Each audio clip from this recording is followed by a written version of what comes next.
Li Ming-chen was hosting a one-month celebration for his mistress's baby. "Keep this quiet," he ordered his assistant. "Don't let my wife find out." 3 minutes later, the assistant was in a panic. The wife had been standing right outside the door with one single phone call. "I had withdrawn all $4.7 billion of investment from the Li Group." 5 minutes later, Li Mingchen's call came in, his voice trembling. "What the hell is the meaning of this?" The door to Suite 888 at the Grand Imperial Hotel was slightly ajar. I stood outside, clutching the gift box intended for a business partner. Half an hour ago, Li Mingchen's assistant had called, saying the CEO was hosting an important client and that I absolutely had to come. He said there was a surprise waiting for me. A surprise. Inside I heard the sharp, clear cry of a newborn. "Ming-chen, look." The baby just smiled. A woman's voice cooed, filled with the smugness of a new mother. I recognized that voice. By Ruer, Li Mingchen's personal secretary. She'd been with him for 2 years. I'd looked into her background, a drama school grad who'd done a few web series before pivoting to become a presidential assistant. "Keep it down." Li Mingchen's voice was low, but every word hit me with lethal clarity. "Seal off all information. Don't let my wife find out. At least not until the Bday project is finalized." "So what if she finds out?" Bai Ruer giggled. "She's just a rich brat who lives off her father's legacy. What does she know besides throwing money around? You don't understand." Li Ming-chen snapped impatiently. "Chenshua Capital holds 72% of the Li Group's debt. If she pulls out now, Bday collapses instantly. Just endure it for 3 more months. Once the performance tracking agreement is signed, she won't be able to threaten me anymore." I leaned against the wall, the ribbon of the gift box digging into my palm. 3 months, so that was his timeline for making a move against me. "And what about the baby?" Bai Ruer asked. "We can't keep the 1-month party a secret forever. We'll say he's adopted," Li Ming-chen said flatly. "If she makes a scene, it'll just play into the narrative of her being a jealous, hysterical wife. It'll make my next move a lot easier."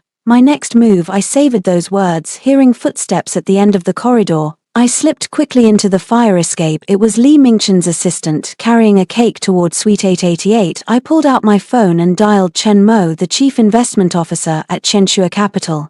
"President Sheng, 3 directives," I said, my voice eerily calm. "First, withdraw all active investments in the Li Group, including the Bday Phase 2 fund. Execute immediately. Second, notify our creditors that Li Group's credit rating has been downgraded. Suggest an immediate risk assessment. Third, prepare a detailed breakdown of the Li Group's financial transactions from the last 3 years. I want the most granular version possible." There was a 2-second silence on the other end. "President Sheng, this is a financial strangulation of the Li Group. Are you certain?" "Absolutely," I said, staring at the door of Suite 888. "Also, track every account linked to Li Ming-chen. Specifically, look for large suspicious transfers over the past 6 months. His likely siphoning assets." "Understood." Execution time. Now. I hung up, smoothed my skirt and walked out of the fire escape toward the elevator. "Mrs. Li," the assistant shouted behind me. "The CEO is inside waiting for."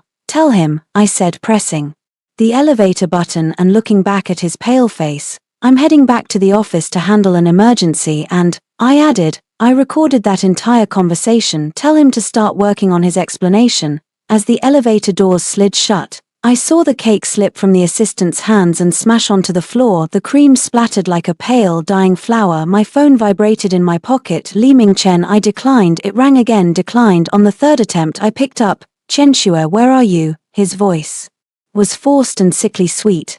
"The assistant said you were here. Why didn't you come in?" "It's too crowded in there," I said. "There's no room for a 3rd person." Dead silence on the line. "You've got it all wrong," Li Ming-chen said, quickly regaining his composure. "That's a partner's baby. I was just helping out." "Ming-chen." I cut him off. "You said you wanted to seal off the news so the wife wouldn't find out. You also mentioned that once the agreement is signed I wouldn't be able to threaten you anymore." His breathing suddenly became heavy and ragged.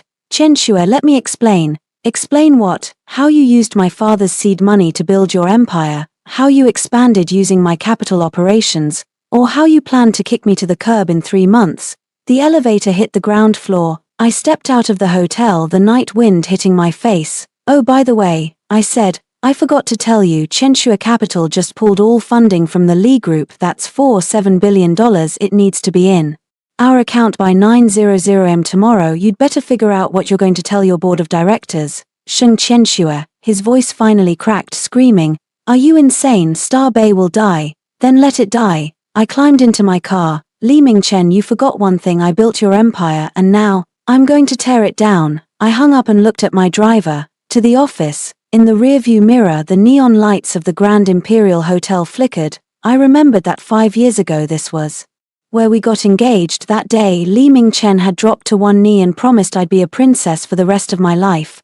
A princess? I curled my lip. I'd much rather be a queen. My phone buzzed again. It was Chen Mo. "President Sheng, the withdrawal order is in effect. Also, we found that Li Mingchen has funneled $230 million through 3 offshore companies over the last 6 months. The destination accounts under Bai Ruer's name. Secure the evidence." "Done. One more thing." Chen Mo paused. "Li Mingchen just made 3 calls, one to his bank manager, one to the vice mayor's secretary, and one to your father." "My father?" I narrowed my eyes. "What did he say?" "The wiretap shows he's testing the waters with your father.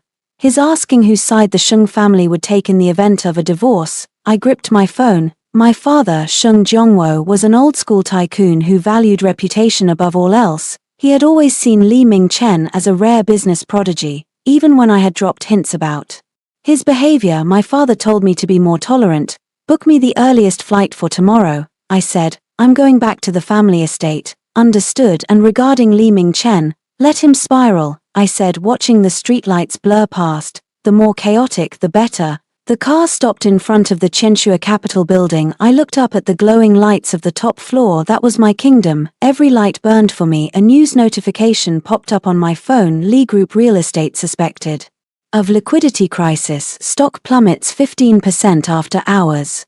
15 minutes. The capital market has a nose for blood sharper than a shark's. I stepped into the elevator and hit the top floor. The mirrored walls reflected my silhouette, a black dress, pearl earrings, flawless makeup, and eyes like ice. I looked like a blade drawn from its sheath. The doors opened and Chen Mo met me. "President Sheng, Li Mingchen is in the lobby. He's demanding to see you." "Let him wait," he said. "If you don't see him, he'll leak the news of Bai Ruer and the baby to the media. He's threatening to paint you as a jealous wife who destroyed the Li Group out of spite." I laughed. Typical Li Mingchen, always resorting to the same old trick, throwing dirt on women. "Tell him," I said, walking toward my office, "that I'm looking forward to it, and while you're at it, get the evidence of Bai Ruer's asset transfers ready. If he wants to play the media game, I'll give him a masterclass."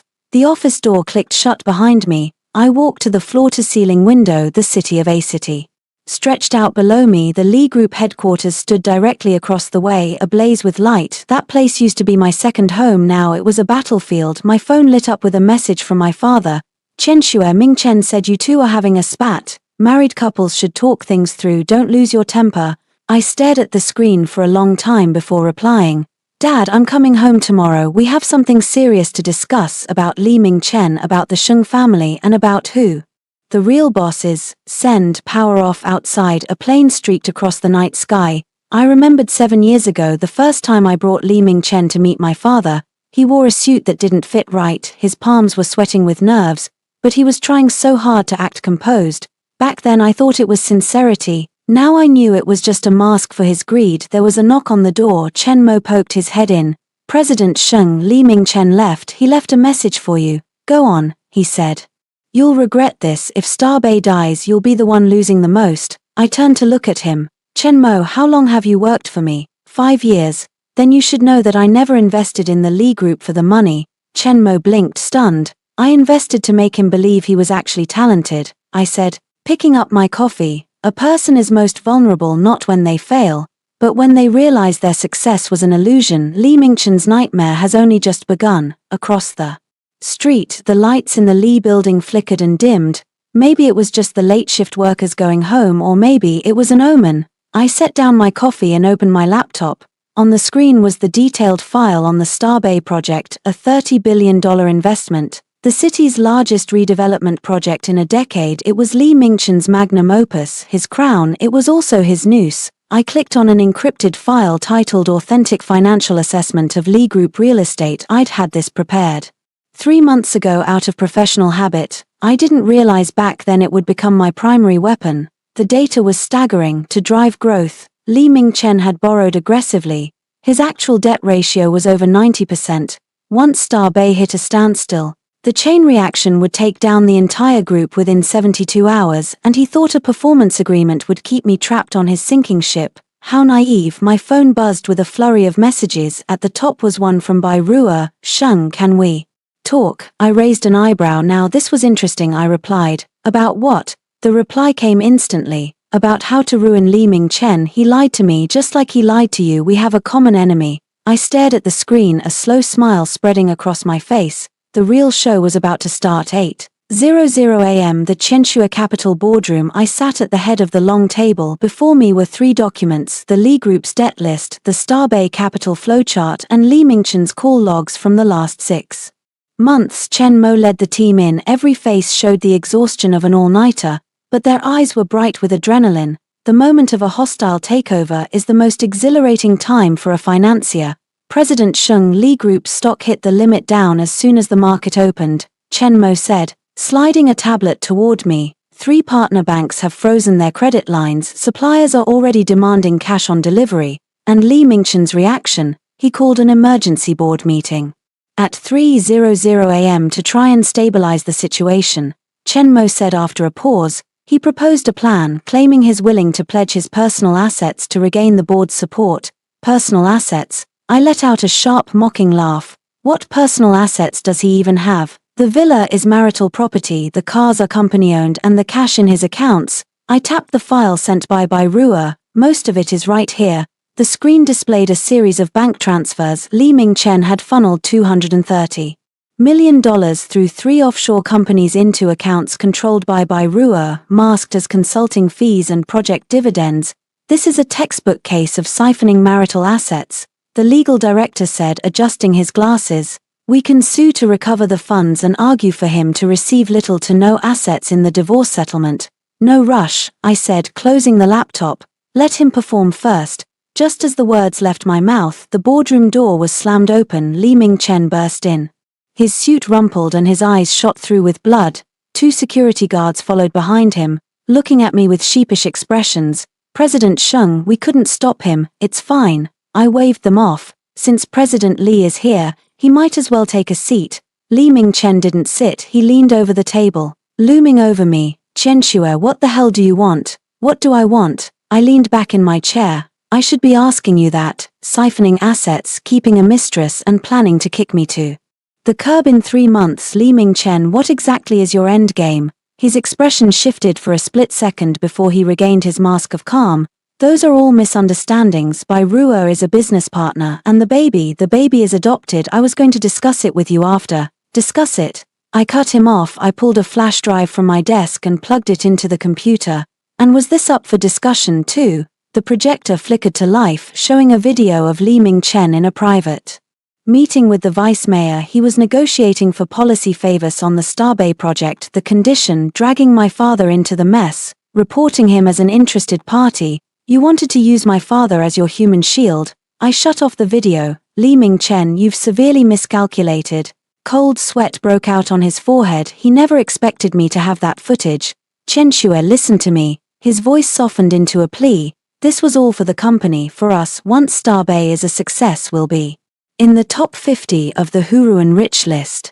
Your father will benefit too. Leave my father out of this. I stood up and walked right up to him. Li Mingchen, do you have any idea how much money the Li Group has taken from Qianxue Capital since its inception? He blanked. 7 billion. I stated firmly. 2 billion in direct investment and 5 billion in bridge loans. And do you know what the Li Group's current market cap is? 12 billion. On paper. I sneered. After deducting liabilities and contingent debts, your actual valuation is barely 3 billion. In other words, without my funding, the Li Group would have gone bankrupt 3 times over by now. Li Mingchen's face flushed a deep crimson. That's a lie. Our real estate holdings. Real estate. I tossed a report at him. Out of your 3 projects last year, 2 were deep in the red and 1 barely broke even. Your so-called performance is nothing but a paper game I created through capital operations.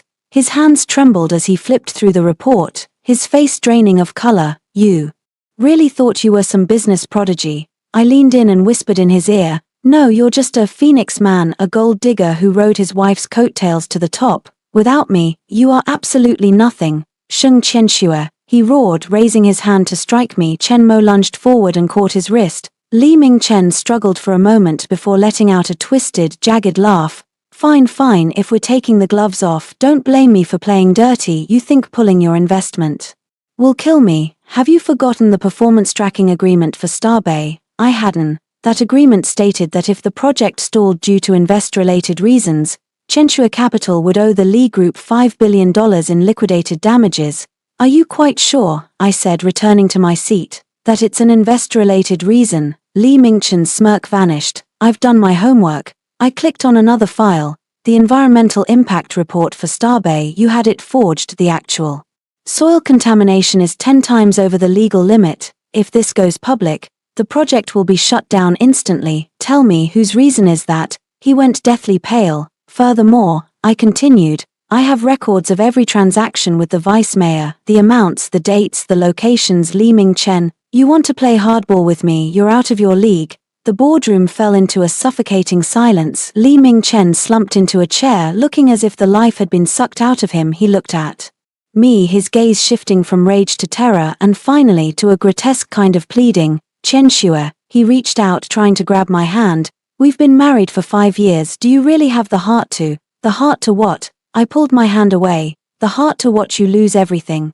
Or the heart to let you drag me and my father down with you. I was wrong, he choked out, his voice cracking. I truly was. I'll deal with Bai Rua. I'll send the baby away and recover the money. Just give me one chance, just one. I watched his performance. This was the face I once loved. Now it just made me sick. A chance. I stood up. Li Mingchen, do you know what I hate most about you? It wasn't the cheating or the siphoning of assets. It was the fact that while you built your life on my back, you went around telling everyone I was just a rich brat living off her daddy. It was the fact that while you were plotting against me, you were still playing the part of the devoted husband. I walked to the door and looked back one last time. You mentioned 5 years of marriage. Do you have any idea how many fires I've put out for you in those 5 years? When the banks were calling in loans, I negotiated. When the government came for inspections, I smoothed things over. When competitors tried to crush you, I fought back. You actually thought that was all your own doing. Now, I opened the door wide. It's over. You have 2 choices. 1, cooperate with the divorce, return every cent you stole and I'll let you leave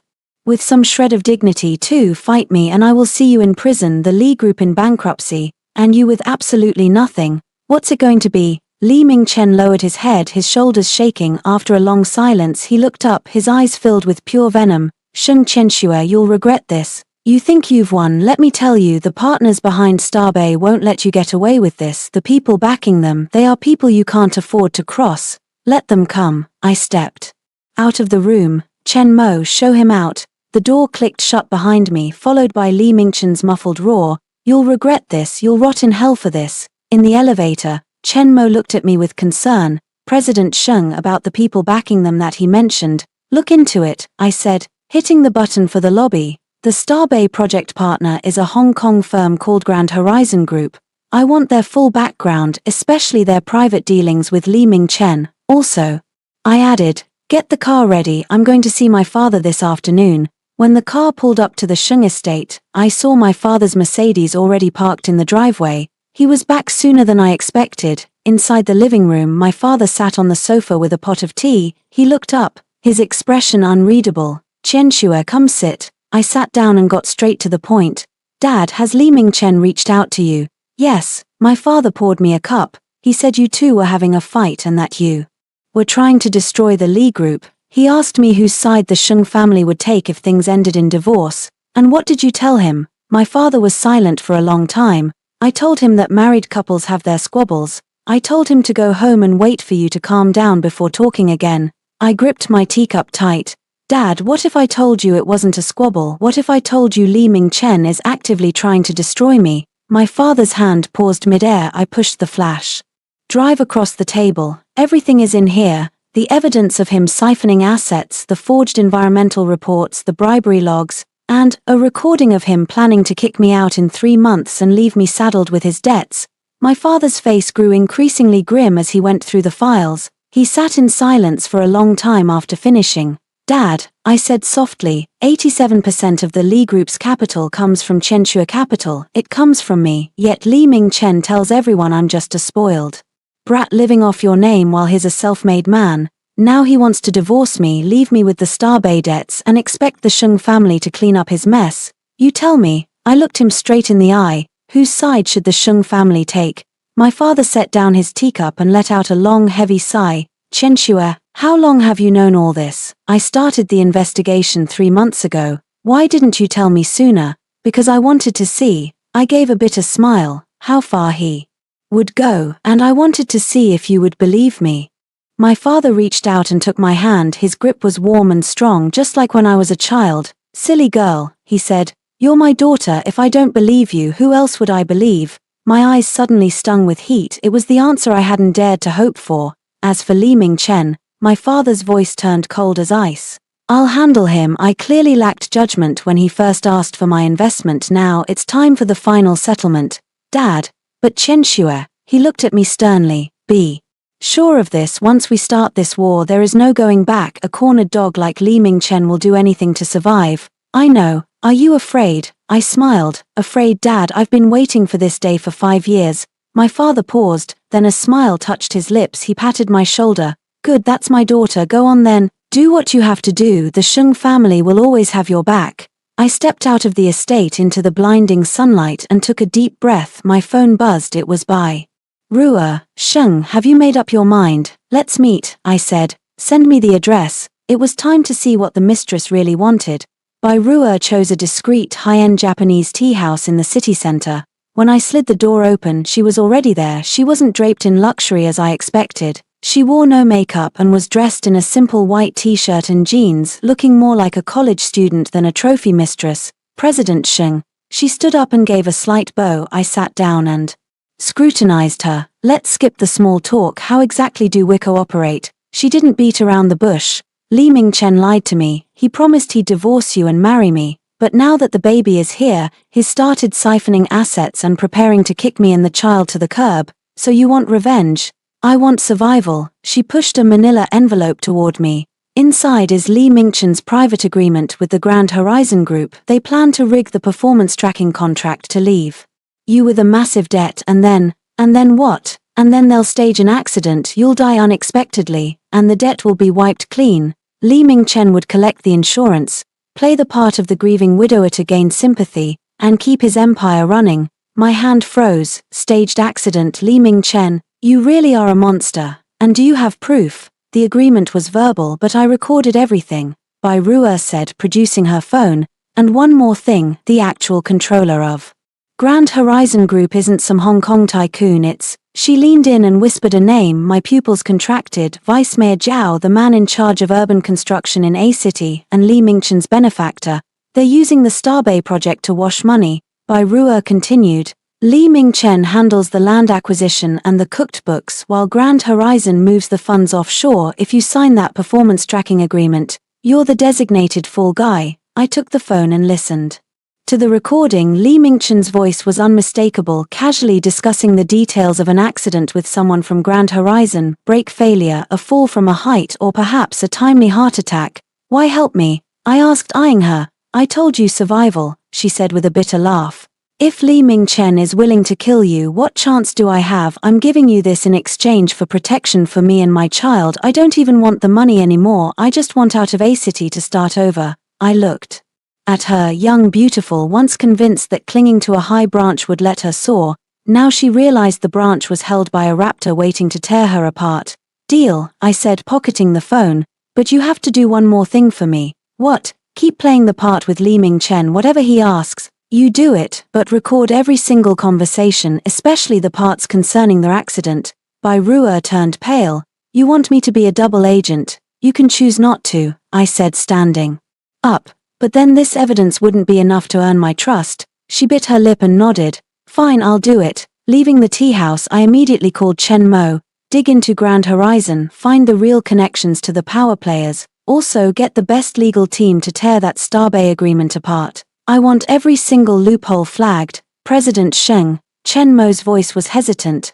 Li Mingchen just sent an email. He's offering a compromise. He'll agree to the divorce and return the siphoned Assets provided you continue the Bday investment and announce a peaceful separation to the public. Reply to him, under consideration. Are you actually considering it? No, I said, stepping into my car. I'm waiting for him to trip up, waiting for Grand Horizon to lose their cool, and waiting for the vice mayor himself to step into the ring. You're fishing for the big shark, I'm catching the whole school. When the car reached the Chenshua Capitol building, I saw a small group waiting at the entrance. The man in the lead wore a nondescript administrative jacket, but his aura was commanding. Vice Mayor Zhao, he had come in person. President Sheng, he said with a practiced smile, it's been a while, do you have a moment to chat? I looked at his extended hand but didn't take it. Mayor Zhao is a busy man, what brings you to my humble office? The Bday project, he whispered, his eyes scanning the lobby. And that headstrong boy Li Mingchen, he's upset you, and I'm here to offer an apology on his behalf. Oh, I raised an eyebrow. I didn't realize you and Li Mingchen were so close. We've crossed paths a few times, he said naturally. The youth can be reckless. I hope you can be tolerant. Bday is a key municipal project. It affects thousands of relocated families. We can't let it fail. And so, he leaned in, his voice dropping an octave. Whatever terms you have, name them. I'll keep Li Mingchen in line as long as the project moves forward smoothly.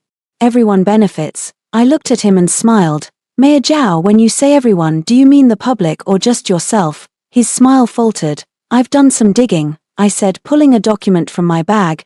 Grand Horizon's offshore accounts have had several transactions with your wife's charitable foundation. 3 transfers last year totaling 80 million. Would you like me to read the dates? Vice Mayor Zhao went ghost white. President Sheng, he stammered. What exactly are you implying? I'm implying, I said, tucking the file away, that I will let Bday die. I will see Li Mingchen in prison. As for you, I turned toward the doors. That depends on your behavior now. Please leave. Sheng Chenshua, he barked behind me. Do you have any idea who you're messing with? I stopped and looked back. Mayor Zhao, do you have any idea who you're messing with? Chenshua Capital manages 30 billion in assets. I have partnerships with the top 20 real estate firms in the country. If you touch me, a city's GDP will take a hit. Can you really afford to lose your career over this? His expression shifted through a dozen colors before he squeezed out a fake smile. President Sheng, a misunderstanding. It's all a misunderstanding. Let's talk this through. There's nothing to talk about. I walked inside. Chen Mo, show him out and record that conversation. Triple backup, different secure locations. Back in the office, Chen Mo was buzzing. President Sheng, the look on Zhao's face was priceless. How did you find the link between Grand Horizon and his wife? Bai Rua gave me the lead. Our own channels did the rest, I said. Remember, in capital markets, information is the weapon. He who knows more decides who lives or dies. My phone rang. It was Li Mingchen. Chenshua, did Mayor Zhao find you? Yes, and what did he say? He said, I paused for effect, that I should give you a chance, on the condition that Bday proceeds and the agreement is signed. Silence on the other end. And did you agree? I'm thinking about it. Chenshua, his voice suddenly turned soulful. I know I messed up. Give me 3 months, no, 1 month. I'll fix everything and we can start over. I swear I only love you. I cut him off. Mingchen, do you know your biggest flaw? You're too good an actor. What? True repentance doesn't come with conditions. You say you love me, yet you push for the agreement. You say we'll start over, yet you're still plotting with Grand Horizon. Do you take me for an idiot? His breathing turned ragged. Sheng Chenshua, don't push your luck. You think you've won just because you have dirt on Zhao. Let me tell you, the power behind Grand Horizon is beyond your imagination. Then show me. I hung up and turned to Chen Mo. Initiate Plan B. Plan B. Contact our competitor, Prosperity Real Estate. Tell them I have the core data for Bday, including the real environmental reports and the money trail. Ask them if they're interested in taking over the project.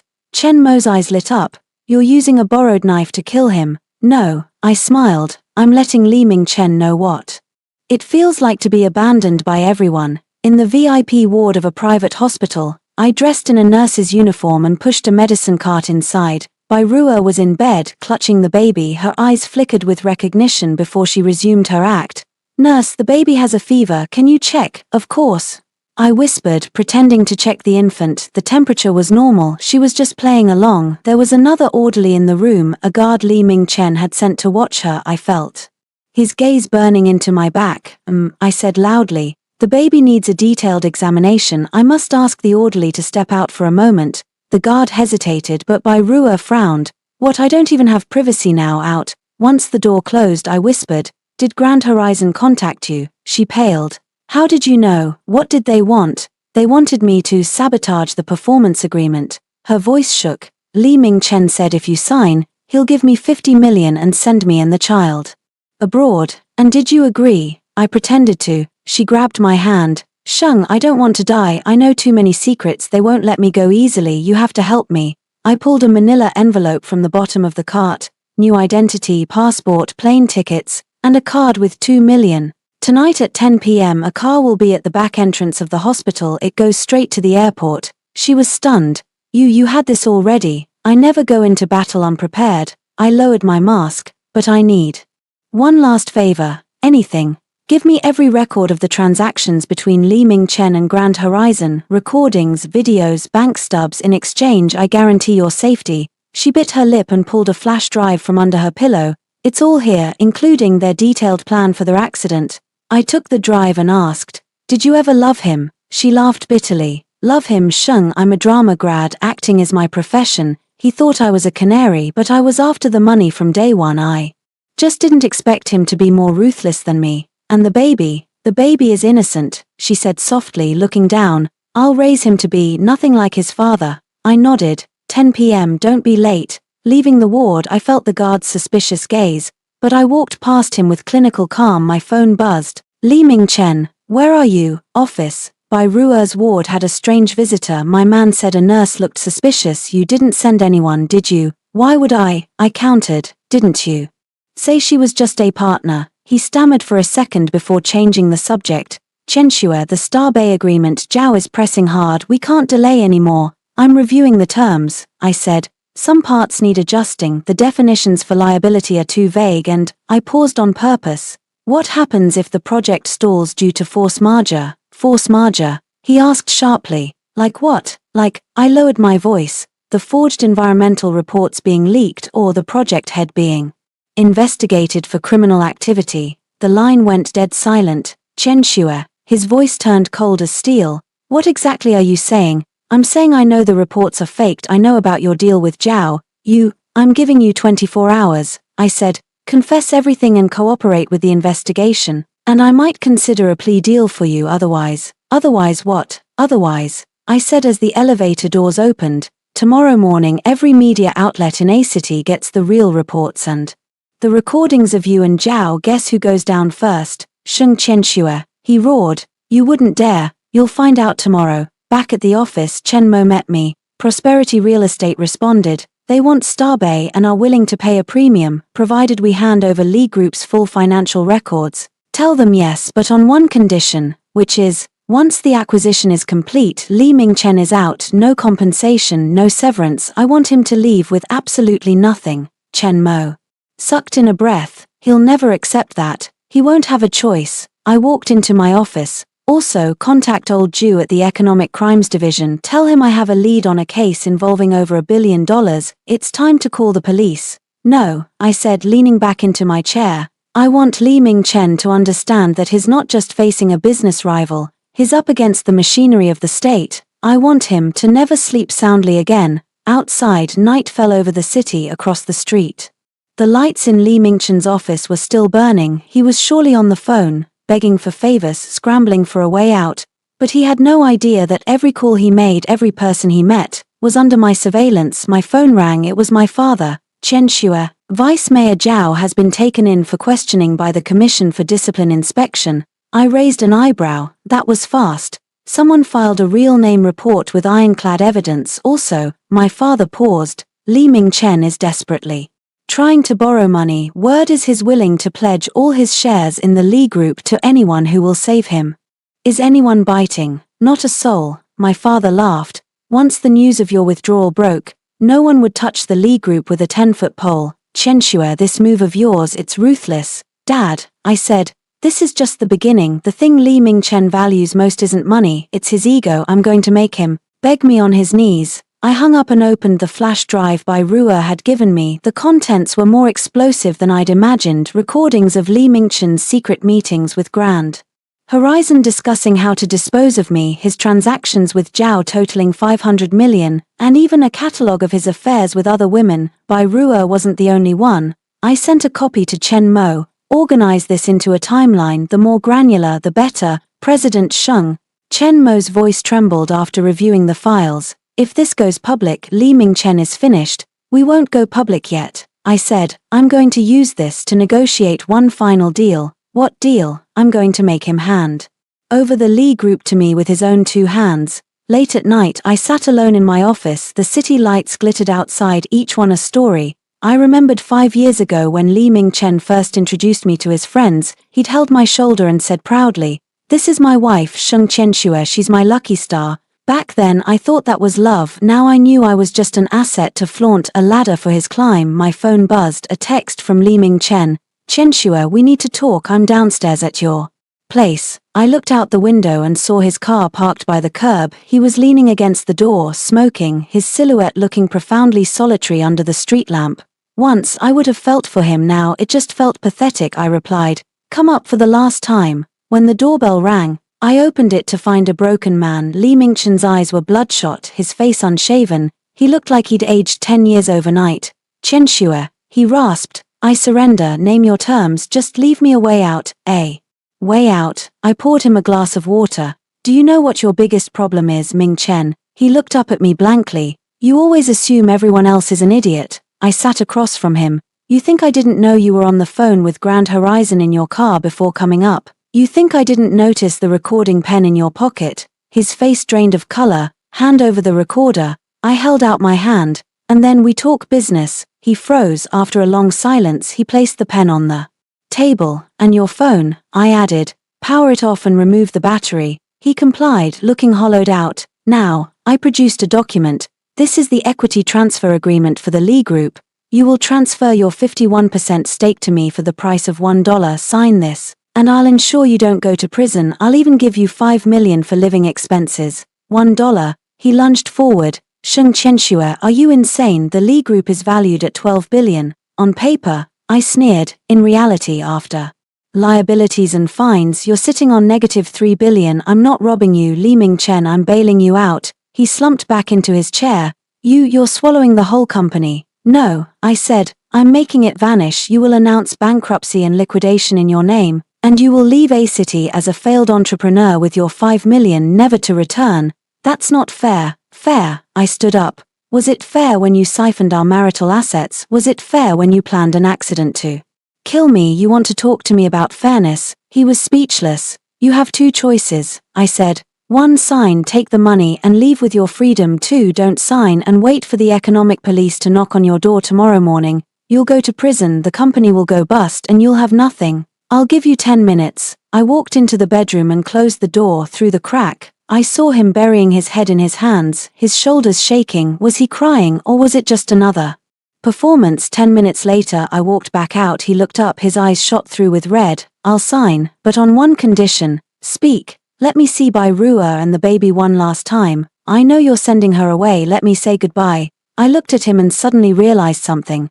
"Do you actually love her?" He paused, then gave a bitter smile. "I don't know, maybe she just isn't like you. She needed me, she depended on me, she made me feel like a man." "Like a man?" I laughed. "A real man doesn't need to manipulate women to prove his worth." I picked up the intercom. "Bring Bai Ruo up." 10 minutes later Bai Ruo entered, clutching the baby and looking at Li Mingchen with sheer hostility. "Ruo." Li Mingchen stepped toward her, reaching for the child. She pulled back sharply. "Mr. Li," she said, her voice ice cold. "The play is over, stop acting." Li Mingchen froze. What are you talking about?" "I'm saying," she looked at me, "President Sheng, I've given you all the evidence how he planned to kill me, to silence me, how he planned to dump the baby at an orphanage. Is that enough to put him away for a few years?" Li Mingchen turned deathly pale.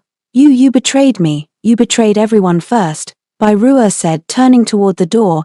"Enjoy your time in prison, Mingchen. This is between you and President Sheng now, I'm done." As the door clicked shut, Li Mingchen collapsed onto the floor. I knelt beside him. "Still feel like a man?" He didn't answer, his eyes were vacant. "Sign it," I said, handing him the pen. "Then go turn yourself in. I've already spoken to the police. A voluntary confession will earn you a lighter sentence." He took the pen with a trembling hand and signed away his empire. Chenxue, he said after the final page, if I hadn't cheated, if I hadn't plotted against you, what would have happened to us? I gathered the papers and stood up. There are no ifs, Li Mingchen, this is who you are, greedy, selfish, never satisfied. If it wasn't by Ruer, it would have been someone else. If it wasn't Bday, you would have sold me out for another project. It's your nature, it can't be changed. I walked to the door. Tomorrow morning 9:00 a.m. at the Economic Crimes Division, don't be late. As I left, I heard the sound of his sobbing, raw and heart-wrenching. But my heart felt absolutely nothing. 8:00 a.m. The Lee Group boardroom. I sat at the head of the table with the signed transfer agreement. 51% of the shares now belonged to me. The board, however, only knew they were here for an emergency crisis meeting. The directors filed in, some of Li Mingchen's old guard, some institutional investors, and my own plants. Li Mingchen was the last to enter. He looked haggard, his eyes swollen from lack of sleep. Everyone, he began, struggling to project his voice. I've called this meeting because the company is facing some liquidity issues, but I assure you this is temporary. Once we weather this storm, Mr. Li, I interrupted. Before you continue, I have an announcement. Silence fell over the room. I stood up and handed out copies of the agreement. As of last night, Mr. Li Mingchen has transferred his 51% stake in the Li Group to me for the sum of $1. I am now the controlling shareholder. The room erupted into chaos. What? Impossible. Mr. Li, is this true? Li Mingchen kept his head down, silent. Furthermore, I continued, I propose the immediate removal of Li Mingchen from his positions as chairman and CEO to be replaced by myself. Simultaneously, we will initiate corporate restructuring and bankruptcy proceedings. Sheng Chenxue, an old director, slammed the table. By what right Mr. Li built this company from the ground up? From the ground up, I sneered, turning on the projector. Look at this. Since its founding, the Li Group has received 8.7 billion from Chenxue Capital, accounting for 72% of its operating capital. Mr.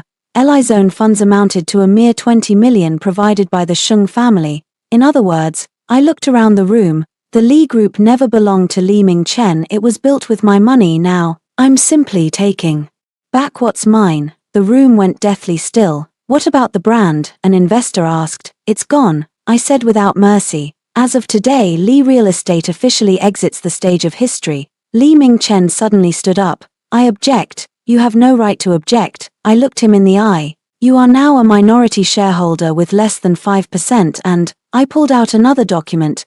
The Economic Crimes Division has opened a case against you for embezzlement, bribery, and forgery, pending the investigation. You are under a travel ban. You cannot leave the city. The doors opened and 2 officers in uniform stepped in.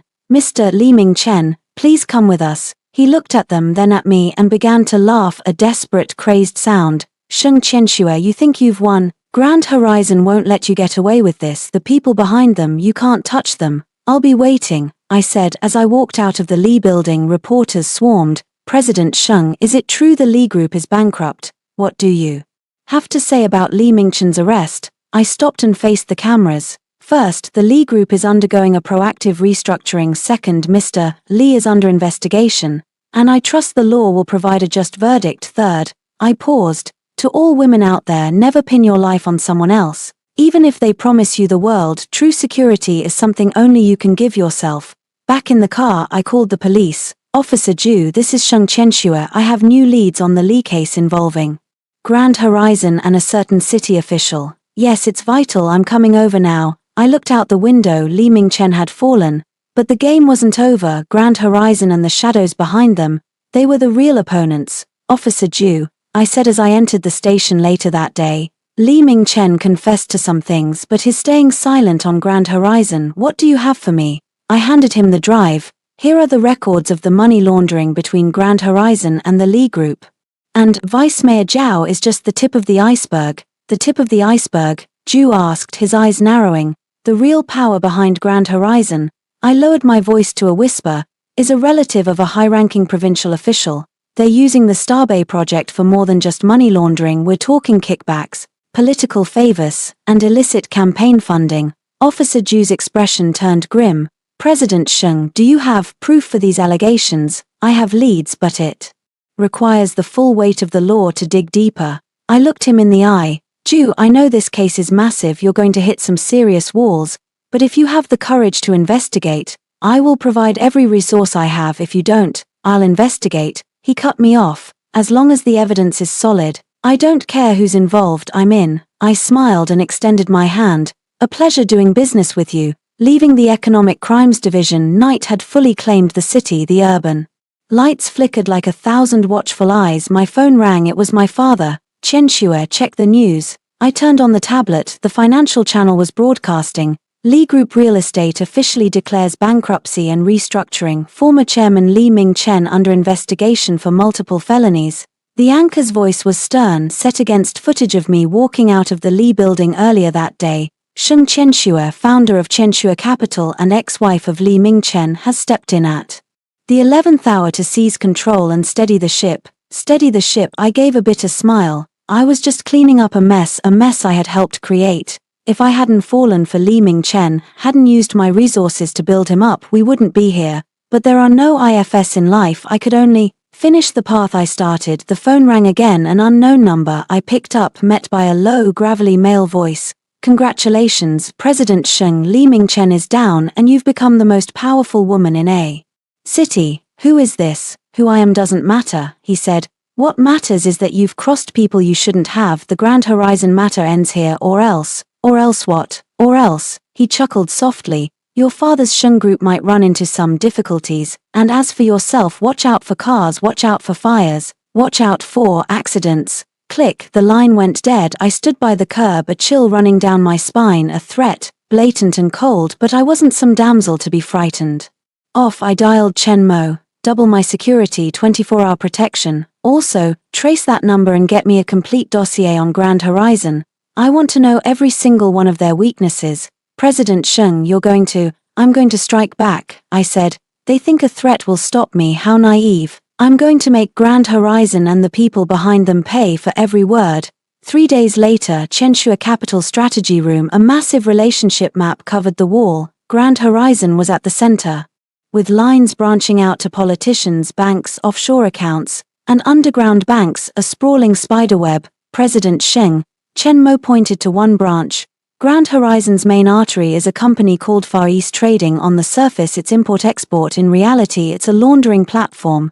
Evidence, our people got inside, we have part of the ledgers, but the critical data is on overseas servers. We'll need federal cooperation to pull it. I turned to the legal director. Any progress with Officer Ju? He's frozen 3 of their domestic accounts, but the bulk of the money is offshore and, he hesitated. Someone upstairs reached out, they told him to handle with caution. Who gave the order? A deputy director at the provincial department. He's the brother-in-law of the man controlling Grand Horizon.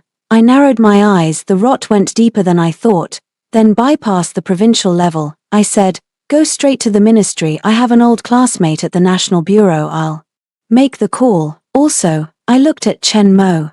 Initiate Plan B, tell Prosperity Real Estate to accelerate the acquisition of Li assets, especially Bday. I want Grand Horizon to lose every cent they put in. President Sheng, Chen Mo said worriedly, if we push too hard they might snap. Your safety. I have my own arrangements.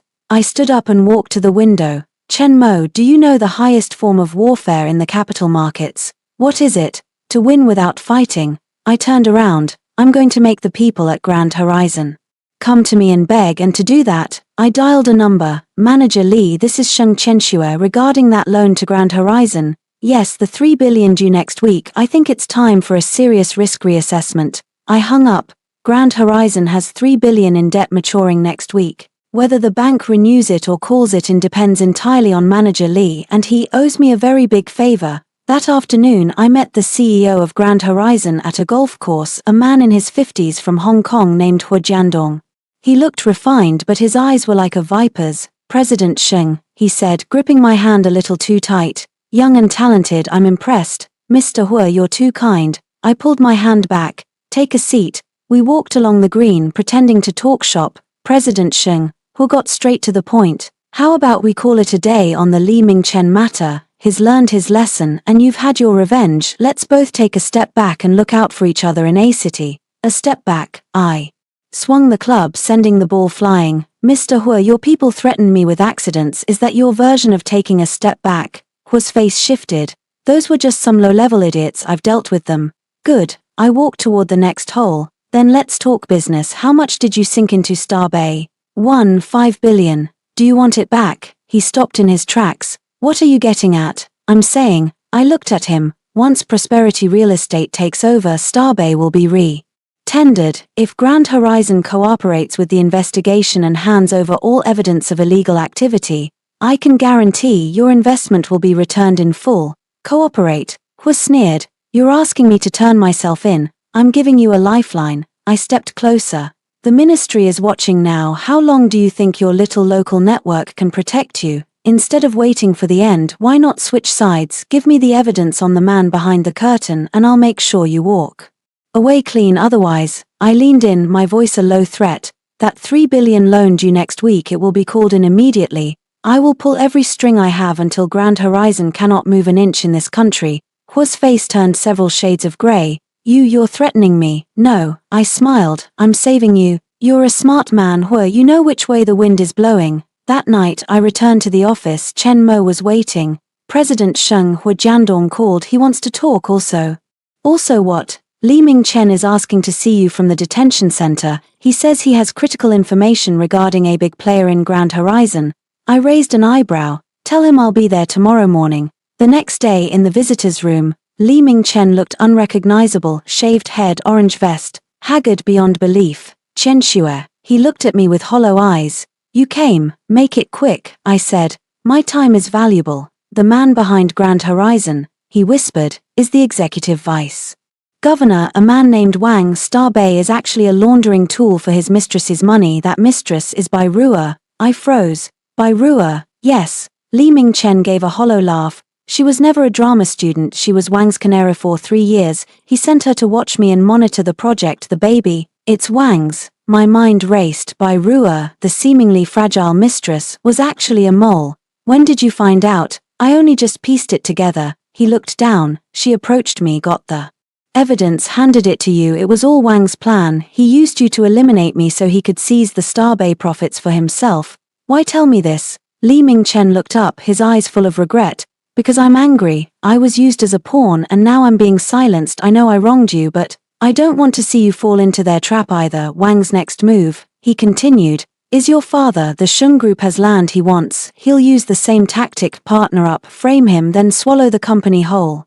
I clenched my fists. Where's the proof? Bai Rua has it, he said. She has everything on Wang, bank transfers, videos, and his dealings with overseas interests. Overseas interests. Wang, Li Mingchen's voice dropped even lower, is a spy. He uses Grand Horizon to funnel intelligence and funds abroad. Bday was just a cover. I stood up abruptly. This was no longer a financial crime. This was national security. Why tell me now? Because before I was too afraid, he sighed. Now I have nothing left to lose. Chen Xue, protect yourself, protect the Sheng family. Wang's people are already on the move. They're here to silence everyone, me and you. Suddenly the door to the room was slammed open. A guard rushed in. President Sheng, get out now. A car just crashed through the perimeter. It's an attack.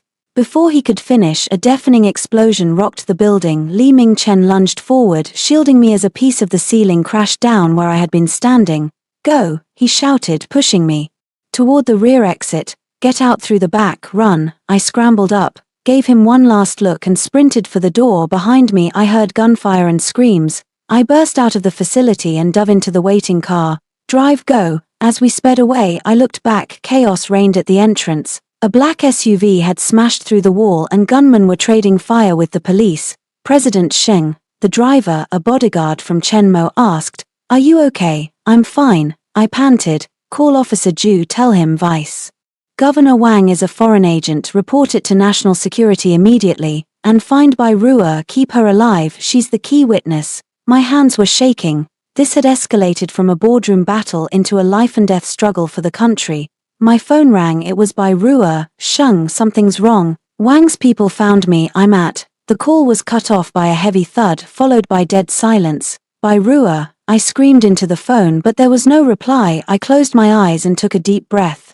The war had changed. "To the airport," I said. "I'm going after her. She's the only one left who can bring him down."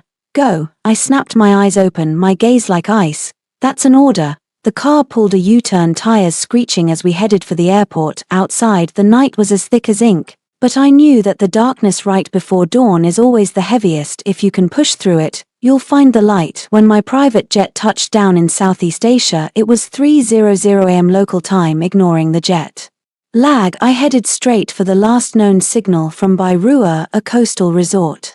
Chen Mo had already arranged a local security team. The leader was an ex-Special Forces operative named Old K, a man whose face was a map of scars but whose eyes remained calm. President Sheng, he said in heavily accented Mandarin. The target was last seen in Villa C, but it was empty by the time my men arrived. There were signs of a struggle and blood. My heart sank. And Bairua, missing. CCTV shows her being forced into a black van heading toward the pier. Then we move. The car sped along the coastal highway, the air thick with the salt and brine of the sea. I stared out into the blackness, remembering Bairua's last call. She had called me Sister Sheng. Her voice was trembling, but she still fought to tell me her location. She trusted me even in her hour of greatest peril. I couldn't let her die. President Sheng, Old K said suddenly. Situation ahead. I looked out. A speedboat was docked at the pier with several men loading crates onto it. Under the moonlight, I recognized a face. Hua Jiandong. He had come personally. Surround them, I ordered. Don't fire unless necessary, but do not let that boat leave. Within minutes, a dozen vehicles swarmed the pier from all sides. Hua Jiandong's face twisted in panic. He drew a handgun and pressed it against the temple of a bound woman. Bairua, Sheng Qianxue, he roared. Stay back or I'll kill her right now. I stepped out of the car, hands raised. Mr. Hua, stay calm. Whatever you want, we can negotiate. Negotiate, he sneered. You backed me into a corner and now you want to talk. Vice Governor Wang said if I silence her and take care of you. Hua Jiandong, I said, stepping forward slowly. Do you know who Wang really is? He's a foreign agent. You're helping him commit treason. Even if you succeed today, what then? National security will never stop hunting you. You'll be a fugitive for the rest of your life. Shut up. His gun hand was shaking. I don't care who he is. I just want my money and my life. One more step and I'll pull the trigger. If you shoot, I stopped. You don't walk away. Look around. You have a dozen rifles trained on you. You kill her and you'll be a civ in a second. Hua looked around, his face turning ghostly. He knew the game was up. Drop the gun. I held out my hand. Hand over Bairua and I'll guarantee your life. You can turn state's witness against Wang and earn your way out of a death sentence. He hesitated for a long time. Finally, the gun lowered. Old KS men rushed forward, disarming him and untying Bairua. She collapsed into my arms, sobbing. Sister Sheng, they have the baby. They took my baby. The baby. I blanked. Wang's baby, she cried. He took him to keep me quiet. He said if I didn't listen, he would. Where? The pier warehouse. Hua Jiandong said suddenly. I'll take you, but you keep your word. I don't die. Inside the warehouse, a nanny was clutching an infant. Seeing us, she screamed in terror. Bairua lunged forward, snatched the child and held him tight against her chest. It's okay. I patted her back. It's over. You're safe. Back at the hotel, Bairua finally calmed down. She rocked the baby to sleep, then sat before me and produced a flash drive. Inside this, she said, is everything on Wang, his overseas dealings, his bribery logs, and the evidence of him ordering hits to silence people. How did you get this? I was with him for 3 years. She smiled bitterly. I was always prepared. Every time he made me do his dirty work, I kept a record. I thought it would just be to save my own skin, but I didn't expect it would be the weapon to bring him down. Sister Sheng. She looked at me. I'm giving this to you, but I ask one thing. Name it. Protect my child. Let him be an ordinary person. Wang is his father, but I hope he never ever knows that. I looked at her. This woman I once considered an enemy was now a comrade in arms. I promise I'll arrange for the child to go abroad under a new name. He'll grow up safe, and you can start over too. The next day we took a private charter back to China. On the plane, Bairua fell asleep on my shoulder, her child peaceful in her arms. My phone finally caught a signal, and Chen Mo's call came through immediately. President Sheng Li Mingchen is dead. My hand trembled. What? During the attack on the detention center last night, a stray bullet hit him. They couldn't save him. He was pronounced dead at 4:00 am. I closed my eyes in silence. Li Mingchen, my husband, my enemy, gone just like that. Also, Chen Mo's voice turned heavy. Vice Governor Wang has fled. Upon hearing of Hua's arrest, he crossed the border. He could be anywhere by now. Issue a red notice, I said coldly. Global manhunt. hand Bai Rue's evidence to National Security and the Discipline Commission. I want Wang to find no peace even at the ends of the earth. And President Sheng, what about Li Mingchen's remains? I looked out at the sea of clouds, they looked just like the sky on the day he proposed to me. Cremate him, I said. Bring the ashes to me, you. We were married after all, I sighed. Seeing him off for the last time is the only thing I have left to do. When the plane landed in A City at dusk, reporters swarmed the tarmac. President Sheng, is it true you were caught in a gunfight? Mr. Li is confirmed dead, what are your thoughts? Is it true the vice governor is a spy? I stopped and faced the cameras. Official reports will follow. I will only say this: justice may be delayed, but it is never denied, no matter who is involved or where they hide, the law will find them. As for Mr. Li Mingchen, I paused. We were husband and wife. Despite our grievances, the debt is settled with his death. May he rest in peace. I sat in the car and finally let my guard down, leaning back and closing my eyes. Li Mingchen was dead, but the war wasn't over. Wang was a fugitive, the remnants of Grand Horizon were still active, and there were enemies in the shadows waiting for me to slip up, but I wouldn't slip, not until the last man was caught, not until there was true peace. A week later, at the headquarters of Chenshua capital, President Sheng, Chen Mo entered. The acquisition by Prosperity Real Estate is complete. The Li Group assets have been absorbed. The Bday project has been taken over by a state-owned enterprise. The residents are finally getting their compensation. Good, and the employees, prioritized for retention, same benefits. The old Li staff are very grateful to you. Grateful? I smiled bitterly. They should hate me if not for me. Li Mingchen wouldn't have fallen and the company wouldn't have collapsed, but that was business, cruel, heartless, but necessary. Also, Chen Mo handed me a file. This was in Li Mingchen's effects, a letter addressed to you. I took the envelope. It was his handwriting, messy and rushed. Chenshua, by the time you read this I'll be gone. I'm sorry is too light a phrase, but I have to say it. I'm sorry for the betrayal, the plotting and the pain. I know you won't forgive me and I don't ask for it. I only hope you live well. Don't be like me, consumed by greed until it costs you your life. And watch out for Wang. He is more vicious than you can imagine. If you can, get away from this. Take the Sheng family and leave A City. Never come back. Li Mingchen. I folded the letter and put it in my desk drawer. I stood up. Get ready. I'm going to see Officer Ju. Is there news on the Wang case? In Ju's office, a red XW drawn over Wang's photo on the wall. President Sheng, Ju said, pouring tea. Bai Rue's testimony is vital. We've locked onto several of Wang's overseas accounts and are freezing them. But what? I asked. But his cunning. Officer Ju frowned, staring at the map. He swaps identities every time he moves. Our tracking is always one step behind. Plus, he has foreign backing, likely an intelligence agency. The classic playbook of a spy, I said, my voice cold. He has value, so someone protects him. To catch him, we have to sever his source of value. How? I slid a file across the desk. These are the transaction details between Grand Horizon and foreign entities. This is how Wang funnels funds and intel out of the country. If we can counter-infiltrate, feed them fake intel, and make him lose their trust. You want to turn his own handlers against him. Ju's eyes lit up. No, I shook my head. I want to make him a liability. Once they realize he's useless, they'll discard him. That's our opening. Ju leaned back, silent for a moment. It's feasible, but it requires time and your direct cooperation. What do I need to do? Wang still has deep cover moles inside the country. Ju lowered his voice. We suspect one of them is in your inner circle. A chill ran down my spine. Who? We aren't sure, but every time we move the other side gets a heads up. Including your trip to Southeast Asia, how else did Hu Jiandong know exactly when you'd arrive?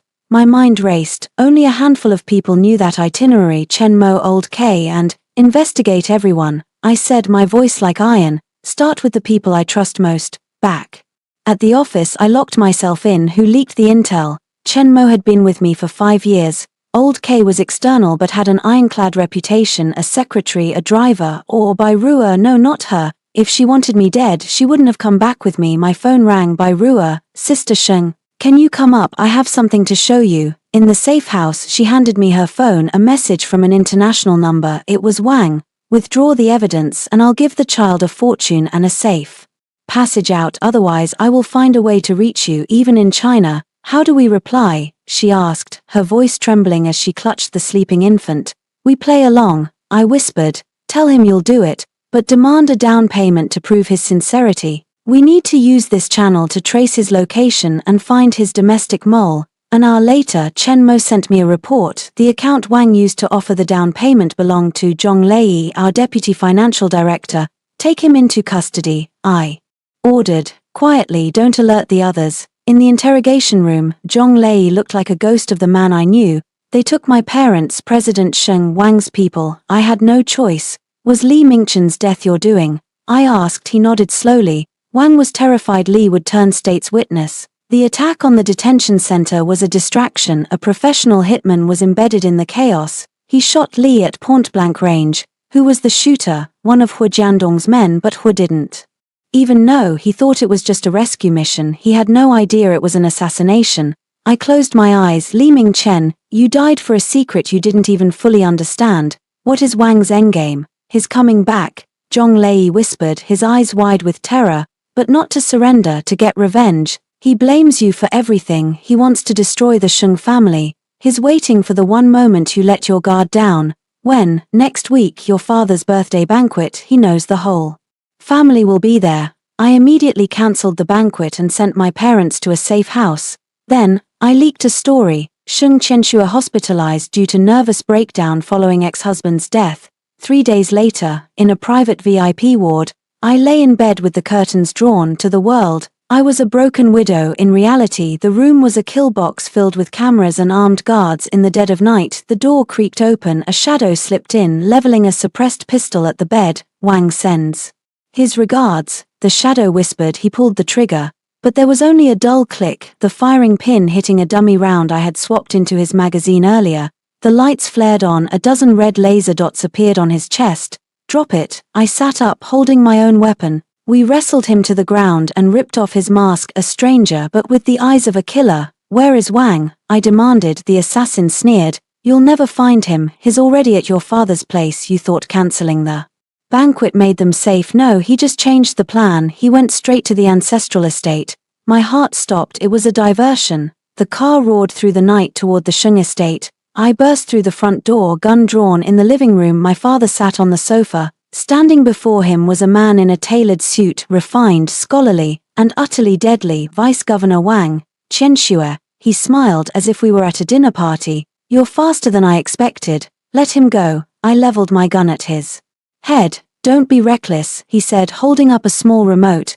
This house is rigged with enough C4 to level the entire block. If I die, we all go together. My hand shook. How? Zhong Lei, Wang said, reading my mind. He wasn't just my mole in your office. He worked as a part-time gardener here for 3 years. Burying explosives was child's play for him. What do you want? Simple, the evidence from Bai Ruo and a full withdrawal of all charges against me. In exchange, I leave the country and never look back. Your family stays alive. You're dreaming, I spat. You think I'd trust the word of a traitor? You don't believe me. He pressed a button. A muffled explosion rocked the garden. The decorative rockery disintegrated into dust.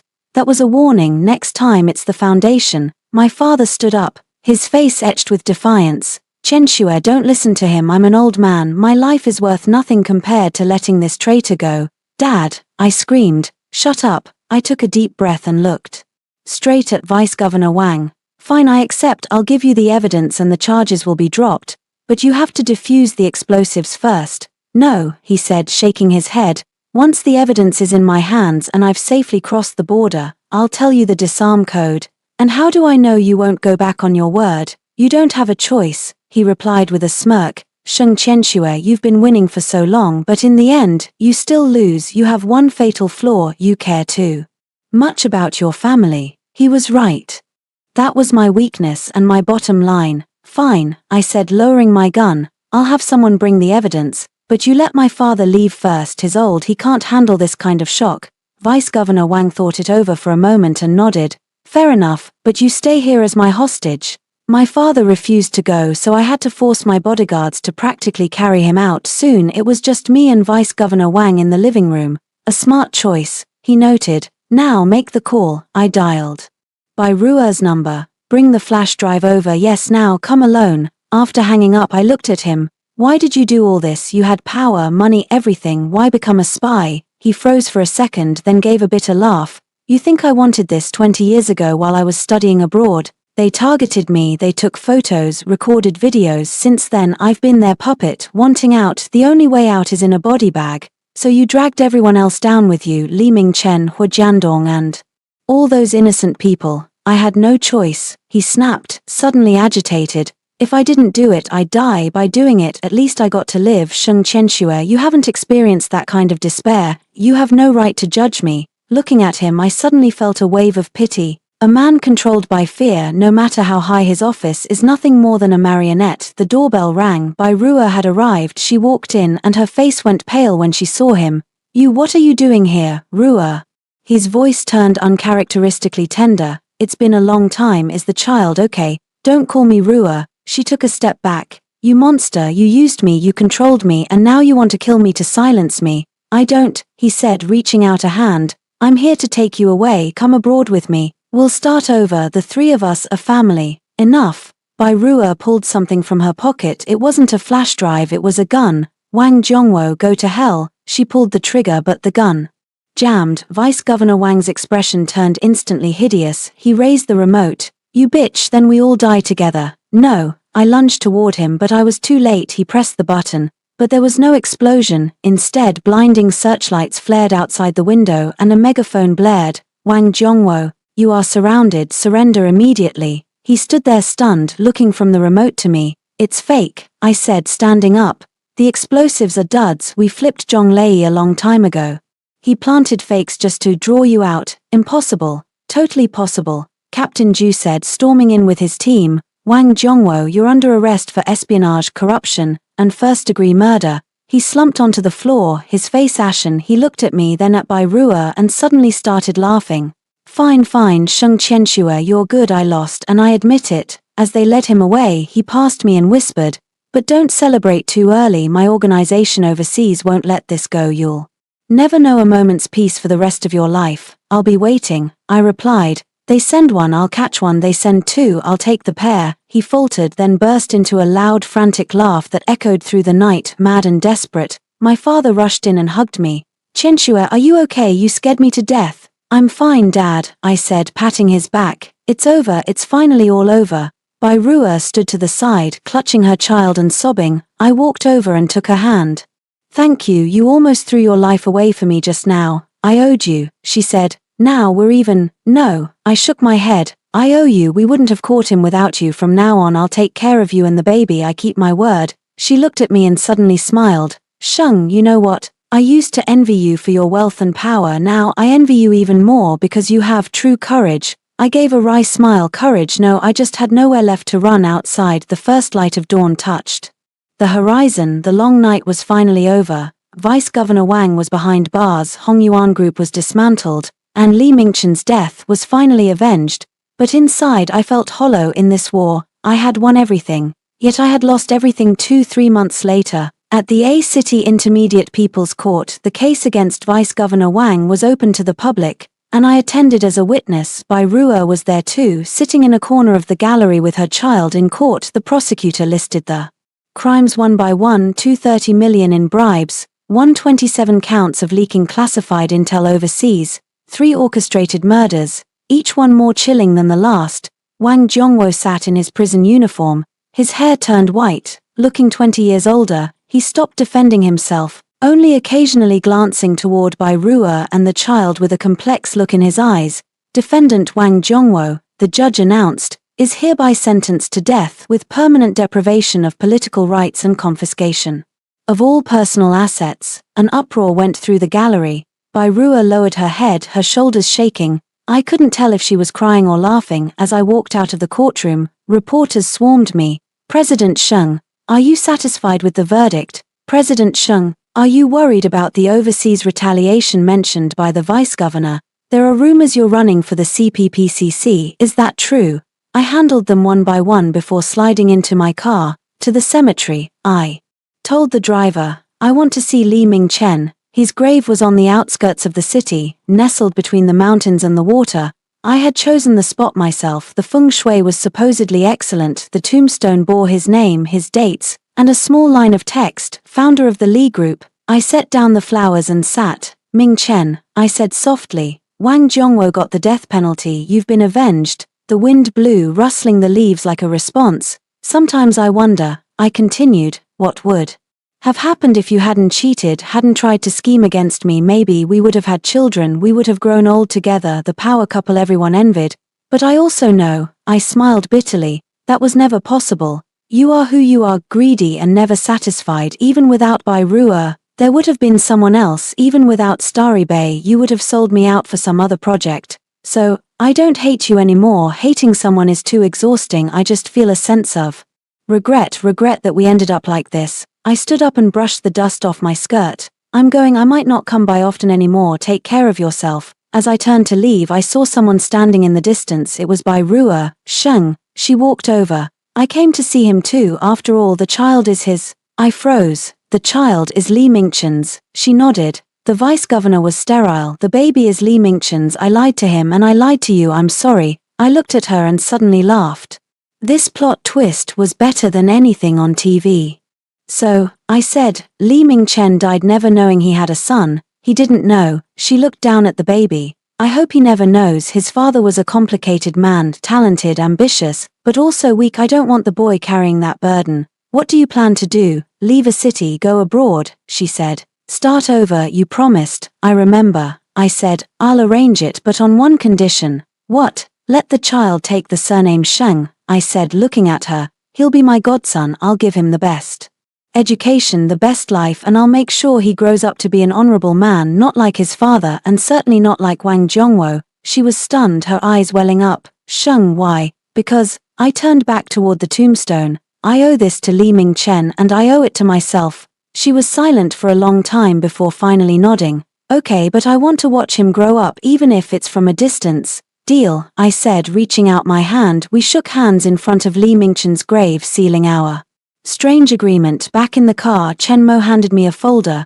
President Sheng, the CSRC has approved Chenshua Capital's IPO. We ring the bell next month. I took the file, looking at the bold letters Chenshua Capital on the cover, suddenly overcome with emotion. 5 years ago, I started this company to help Li Mingchen. 5 years later, it was going public and he was gone. Chen Mo, I said, on the day we list, I want to do something. What's that? Announce the Li Mingchen Charity Fund. It will focus on helping vulnerable groups who have been victims of commercial fraud. We'll use his name, but we'll do the right thing. Chen Mo paused, then nodded.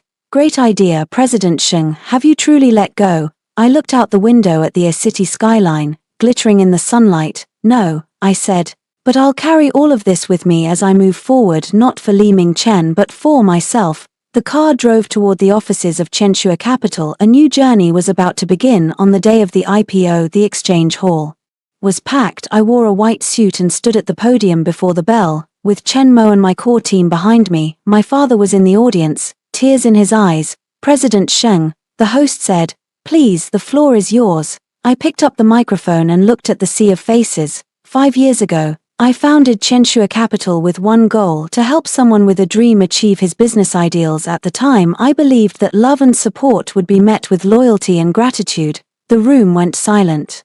Everyone knew who I was talking about, but I was wrong. I continued, business is business and feelings are feelings. Confusing the two only leads to disaster. The collapse of the Li Group and the tragedy of Li Mingchen are lessons written in blood. Today, as Chenshua Capital goes public, it marks a fresh start. We aren't just here to create value for shareholders, we are here to shoulder social responsibility. Therefore, I am announcing the establishment of the Li Mingchen Charity Fund with an initial injection of 100 million. It will be dedicated to helping those defrauded in business, especially women entrepreneurs.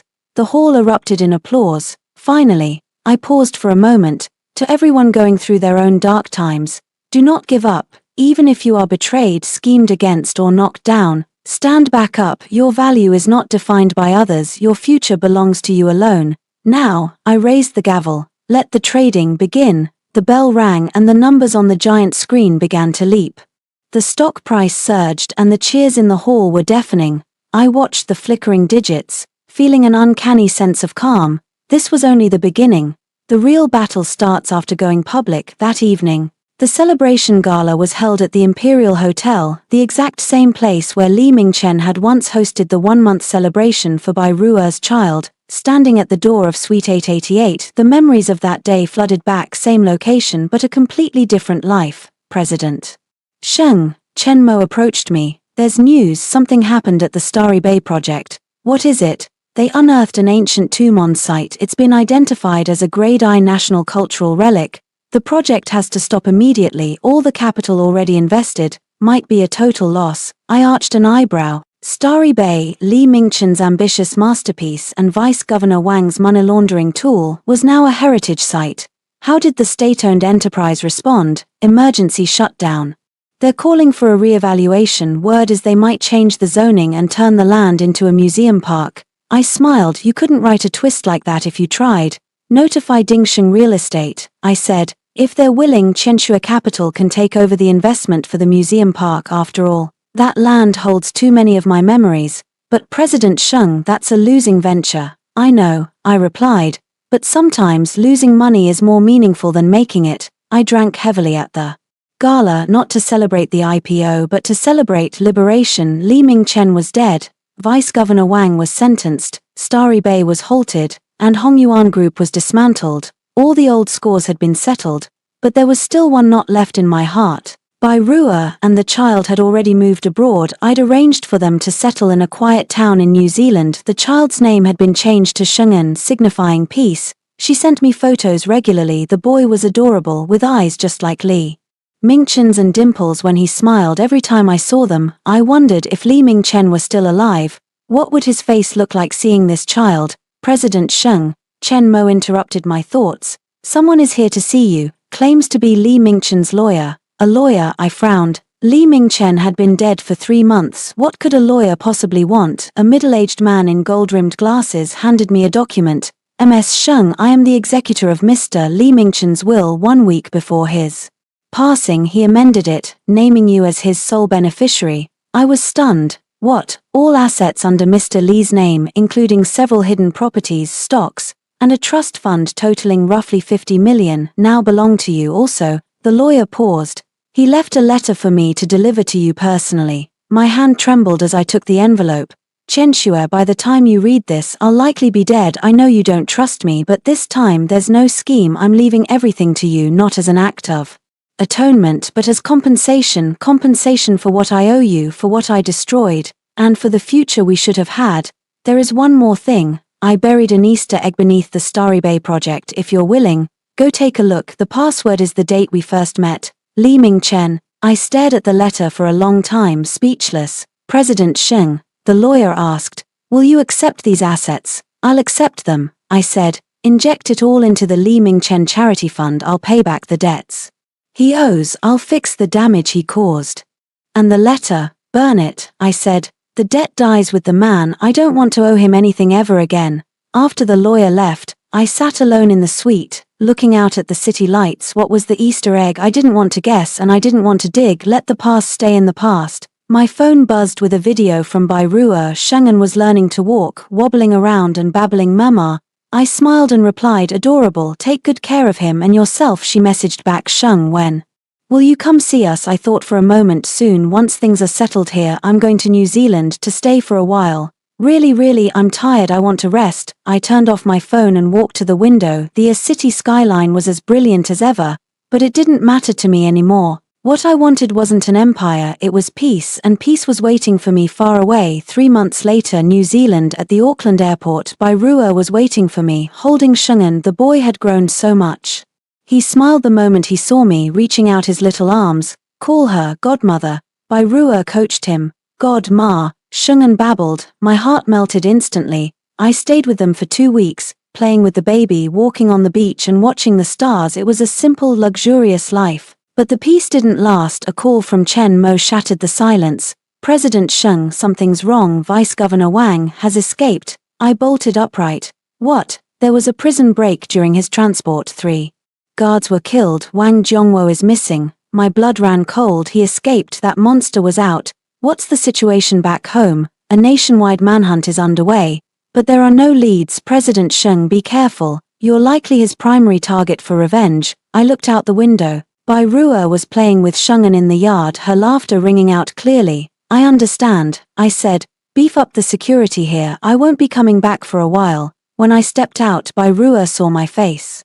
What's wrong? Wang Zhongwo escaped. I told her, it's not safe here, we need to move. She went pale. He could find us here. It's possible, pack your things, we leave tonight. We moved to a small town on the South Island under assumed names, living in seclusion, but the unease never left me. A week later, I received an anonymous letter. Inside was a single photo, the backs of me and Shengen playing on the beach. On the back, a sentence was written, the game continues. WW Wang Zhongwo. He knew where he was watching me. President Sheng, my bodyguard old K, said, I suggest going back to China, we have more resources there to protect you. No, I shook my head. Back home, he'll hurt innocent people, my father, my friends, my employees. Here, he only has me. But you, my mind is made up, I said. Also, get me in touch with Captain Zhu. I'm going to set a trap to lure Wang Zhongwo right into our hands. 3 days later, I had a notice published in a local newspaper. Sheng Qianxue suffers mental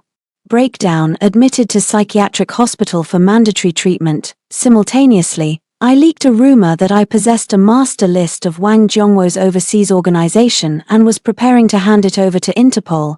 Once the news was out, I checked into the hospital, actually a secret facility controlled by a security firm rigged with traps. The wait was long and grueling. On the 7th night, the alarm tripped. The monitors showed a shadow scaling the wall, armed with a silenced pistol heading straight for my room. I hid in the shadows as the figure kicked open the door and fired 3 rounds into the decoy on the bed.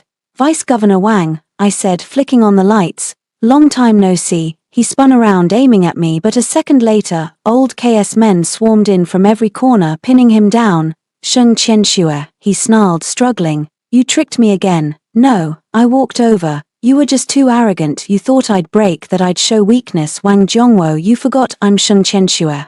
I never trip in the same place twice. He was pressed against the floor, his eyes full of venom. Kill me, then you wouldn't dare. My organization will. Your organization. I tossed a folder in front of him.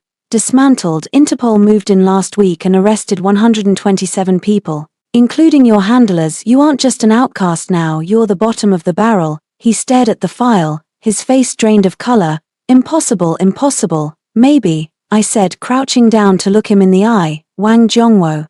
You lost everything. As they were leading him away, he suddenly let out a chilling laugh. Sheng Qianxue, you think you've won? Let me tell you something. I left a gift for you back in City A, a big one. You'll find it as soon as you get back. My heart skipped a beat, but I kept my face like stone. Take him away. The moment I returned to the country, I launched a full investigation into this gift.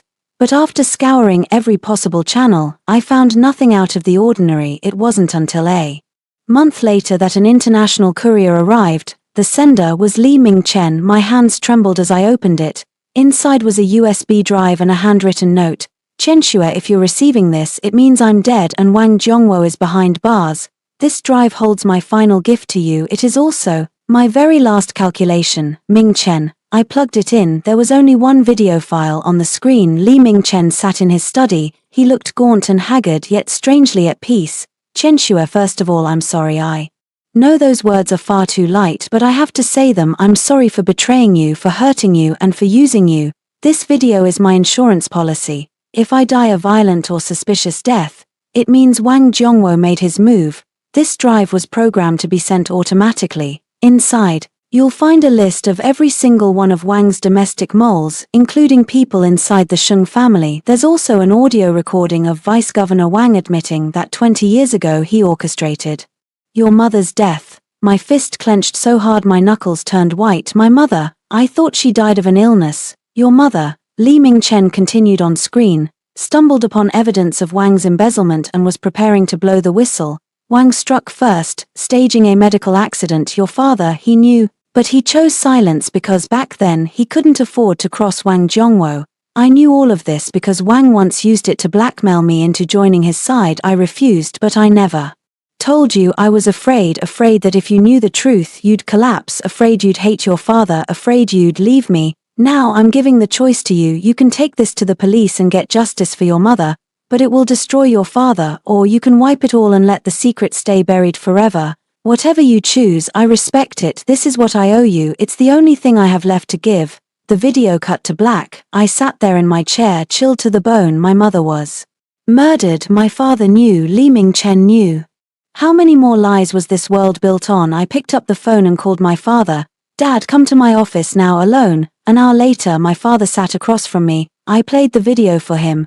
His expression shifted from shock to a ghostly pale, ending finally in a look of profound, soul-deep exhaustion. It's true, he whispered. Your mother, Wang Zhongwo, killed her. I knew, but I had no evidence and no power to fight back. The Sheng family was just starting out. I couldn't touch him, so you stayed silent. My voice was shaking. You watched my mother die in vain, watched her killer walk free, and you even collaborated with him. I didn't have a choice. My father cried out, becoming frantic. Qianxue, you were so young, you don't understand. If I had spoken up, the Sheng family would have been wiped out. You would have. I'd rather have been wiped out, I screamed. I'd rather have been the child of a pauper than the daughter of an accomplice to murder. My father froze, tears began to stream down his face. Qianxue, I'm so sorry, I failed you, I failed your mother. Looking at his aging, broken face, a sudden wave of lethargy hit me. I was too tired to prosecute, too tired for rage, too tired for anything. Dad, I said quietly, go move abroad, find Bai Ruo and Shengen, I'll arrange everything. I'll handle things here. Qianxue, go, I said, turning my back so I wouldn't have to look at him. Before I change my mind and hand you over to the police.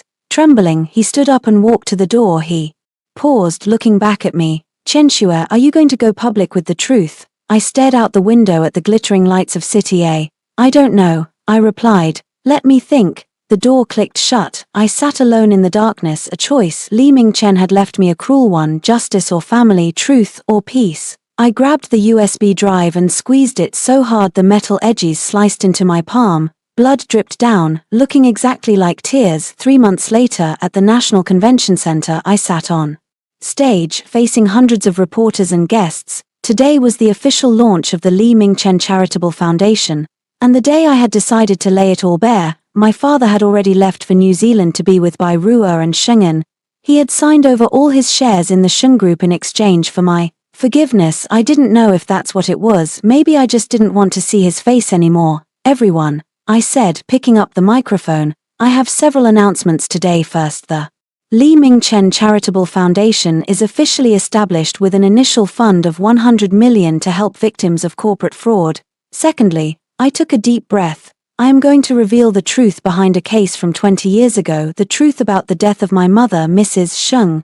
The room erupted into a roar of whispers. One by one, I displayed the evidence from the drive, Vice Governor Wang's confession, the old medical records, and my father's signed testimony. My mother, I stated clearly, did not die from a medical mishap. She was targeted and murdered by the then Director of Urban Construction, Wang Zhongwo, the man who would become Vice Governor Wang. He did it because she found proof of his corruption. My father, Mr. Sheng Zhongwo, knew the truth but chose to remain silent. For that, I express my deepest regrets, but I will not be seeking charges. In that era the weak had no choices.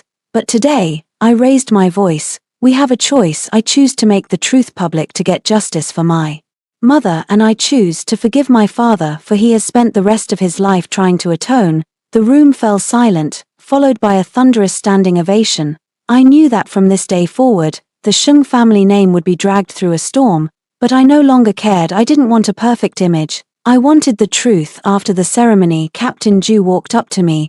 President Sheng, thank you for the evidence. We've added another murder to Wang Zhongwo's tally. When is the execution? Next month, Zhu said. The Supreme Court has finalized it. He won't be escaping this time. I nodded and looked out the window. The sun was shining. It was a beautiful day. Captain Zhu, I said, thank you for catching my mother's killer. Just doing my job, he replied. He paused for a moment. President Sheng, do you really not hate your father? I thought about it and shook my head. I used to, but now I just feel sorry for him. He was a victim of his time, just like Wang Zhongwo, just like Li Mingchen. They were all controlled by power, greed, and fear until they lost their basic humanity. I don't want to be like them, I continued. So I choose to be open. I choose to face it. I choose to carry the consequences. Zhu looked at me with a complex expression. President Sheng, you are the bravest person I've ever met. I smiled. No, I just ran out of places to hide. That night I flew to New Zealand. At the house in Auckland, my father, Bai Ruo, and little Shengen were all waiting for me. Qianxue, my father stood up, his eyes red. You went public. I did, I said. Dad, you're free now, you don't have to carry the secret anymore, you don't have to pretend. Trembling, he pulled me into a hug. I'm sorry, I'm so sorry. I patted his back just like he used to do for me when I was a little girl. It's over now, I whispered. Let's start over. Shung'an ran over and hugged my legs. Godmom, Huggy. I picked him up and kissed his cheek. This little life was the legacy Li Mingchen left behind, and the start of my new life. Sister Sheng, Bai Ruo said. Are you planning to stay here for good? Yes, I replied. Chenchua Capital is already public and managed by a professional team. I want to rest for a while to spend time with you all, with Sheng'an and with myself, and the business back home. I'll handle it remotely. I smiled. Technology is amazing, I can work from anywhere. Besides, I paused. I want to write a book about my story, about Li Mingchen and about the women of this era. I want to tell them not to let themselves be defined or controlled, to be the queens of their own worlds. Bai Ruo's eyes lit up. Have you thought of a title? I have, I said, looking out at the bright blue sky. It's called The Queen of the New World. A year later, the book was published and became a national bestseller. I became an inspirational icon for women, giving speeches and interviews everywhere. But only in my home in Auckland was I truly myself. Shung'an had learned to call me Godmom clearly now. He was walking and getting into all sorts of mischief. My father was older, but he smiled more. Bai Ruo opened a little shop selling coffee and bread, and business was booming. Sometimes I go down to the beach, sit on the rocks and watch the sunset. I think of Li Mingchen, of Vice Governor Wang, and of all those who are gone. They were once so full of life, so ambitious, so sure they could control everything. In the end, it all turned to dust, but I am still here. I'm moving forward, carrying their stories with me. Godmom. Shung'an ran over, holding a bunch of wildflowers. For you. I took the flowers and scooped him up. Thank you, sweetie. What do you want for dinner tonight? Cake. Alright, cake it is. Under the setting sun, our shadows stretched long across the sand. The queen of the new world, maybe, but all I really wanted was this quiet, simple happiness, and finally, I had found it. The end.